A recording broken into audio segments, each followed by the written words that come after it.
मिश्रा जी के यहाँ पहला लड़का हुआ तो पत्नी ने कहा, बच्चे को गांव के सरकारी विद्यालय में शिक्षा दिलवाते हैं। मैं सोच रही हूँ कि सरकारी विद्यालय में शिक्षा देकर उसे अच्छा नागरिक बनाऊंगी।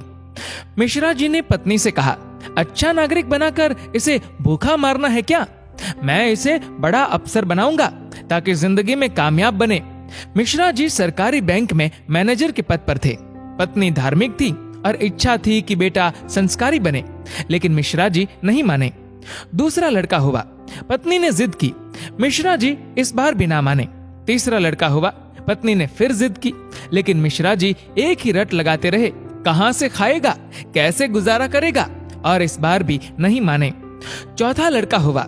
इस बार पत्नी की जिद के आगे मिश्रा जी हार गए। अंततः उन्होंने उसे सरकारी विद्यालय में शिक्षा दीक्षा दिलवाने के लिए भेज ही दिया। अब धीरे धीरे समय का चक्र घुमा। अब वो दिन आ गया जब बच्चे अपने पैरों पे मजबूती से खड़े हो गए। पहले तीनों लड़कों ने मेहनत करके सरकारी नौकरियां हासिल कर ली। पहला डॉक्टर, दूसरा बैंक मैनेजर, तीसरा एक गवर्नमेंट कंपनी में ऑफिसर के पद पर जॉब करने लगा। एक दिन की बात है, मिश्रा जी पत्नी से बोले, अरे भाग्यवान, देखा मेरे तीनों होनहार बेटे सरकारी पदों पे लग गए ना, अच्छी कमाई भी कर रहे हैं। तीनों की जिंदगी तो अब सेट हो गई, कोई चिंता नहीं रहेगी अब इन तीनों को। लेकिन अफसोस, मेरा सबसे छोटा बेटा संस्कारी बनकर पास ही के विद्यालय में नौकरी कर गांव में ही खेती को संभाल रहा है। जितना वह 6 महीने में कमाएगा उतना मेरा एक अफसर बेटा 1 महीने में कमा लेगा। अरे भाग्यवान, तुमने अपनी मर्जी करवाकर बड़ी गलती की। तुम्हें भी आज इस पर पश्चाताप होता होगा, मुझे मालूम है, लेकिन तुम बोलती नहीं हो। पत्नी ने कहा, हम में से कोई एक गलत है और इस बात का दूध पानी का पानी हो जाना चाहिए। चलो अब हम परीक्षा ले लेते हैं चारों की, कौन गलत है कौन सही पता चल जाएगा। दूसरे दिन शाम के वक्त पत्नी बाल बिखरा अपनी साड़ी का पल्लू फाड़कर और चेहरे पर 1-2 नाखून के निशान मारकर आंगन में बैठ गई और पतिदेव को अंदर कमरे में छिपा दिया। बड़ा बेटा आया, पूछा, मम्मी क्या हुआ? जवाब दिया, तुम्हारे पापा ने मारा है। पहला बेटा बोला, बुढ़ा सठिया गया है क्या? कहाँ है, बुलाओ। मम्मी ने कहा, वो घर पर नहीं है, बाहर गए हैं। पहला बेटा बोला, आए तो मुझे बुला लेना, मैं कमरे में हूँ, मेरा खाना निकाल दो, मुझे भूख लगी है। ये कहकर कमरे में चला गया। दूसरा बेटा आया, पूछा तो मम्मी ने वही जवाब दिया। दूसरा बेटा बोला, क्या पगला गए हैं इस बुढ़ापे में? उनसे कहना चुपचाप अपनी बची कुची जिंदगी गुजार ले। आए तो मुझे बुला लेना, और मैं खाना खाकर आया हूँ, सोना है मुझे। अगर आए तो मुझे अभी मत जगाना, सुबह खबर लेता हूँ उनकी। ये कहकर वो भी अपने कमरे में चला गया। तीसरा बेटा आया। वजह पता चलते ही वो तो आग बबूला हो गया। इस बुढ़ापे में अपनी औलादों के हाथ से जूते खाने वाले काम कर रहे हैं। इस बेटे ने तो मर्यादा की सारी हदें पार कर दी। ये कहकर अपने कमरे में चला गया। मिश्रा जी अंदर बैठे बैठे सारी बातें सुन रहे थे।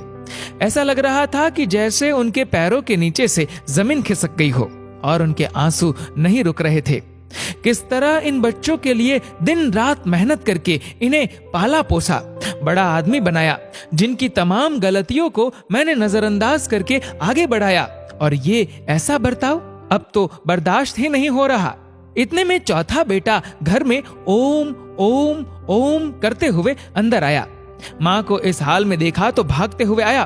पूछा तो माँ ने अब गंदे गंदे शब्दों में अपने पति को बुरा भला कहा। तो चौथे बेटे ने माँ का हाथ पकड़कर समझाया कि माँ, आप पिताश्री की अर्धांगिनी हो, वो आपके बिना अधूरे है। अगर पिताजी ने आपको कुछ कह दिया तो क्या हुआ? मैंने पिताजी को आज तक आपसे बदतमीजी से बात करते हुए नहीं देखा। वो आपसे हमेशा प्रेम से बातें करते हैं। जिन्होंने इतनी सारी खुशियां दी, आज नाराजगी से पेश आए तो क्या हुआ? हो सकता है आज उनको किसी बात को लेकर चिंता रही हो ना हो माँ, आपसे कहीं गलती जरूर हुई होगी। पिताजी आपका कितना ख्याल रखते हैं, याद है ना आपको? 6 साल पहले जब आपका स्वास्थ्य ठीक नहीं था तो पिताजी ने कितने दिनों तक आपकी सेवा की थी। वही भोजन बनाते थे, घर का सारा काम करते थे, कपड़े धोते थे। तब आपने फोन करके मुझे सूचना दी थी कि मैं संसार की सबसे भाग्यशाली औरत हूँ। तुम्हारे पिताजी मेरा बहुत ख्याल रखते हैं। इतना सुनते ही माँ बेटे को गले लगाकर फफक फफक कर रोने लगी। मिश्रा जी आंखों में आंसू लिए सामने खड़े थे। अब बताइए क्या कहेंगे आप मेरे फैसले पर? पत्नी ने मिश्रा जी से पूछा। मिश्रा जी ने तुरंत अपने बेटे को गले लगा लिया। मिश्रा जी की धर्म पत्नी ने कहा, ये शिक्षा इंग्लिश मीडियम स्कूलों में नहीं दी जाती। ये शिक्षा तो परिवार के व्यवहार व संस्कारों से मिलती है।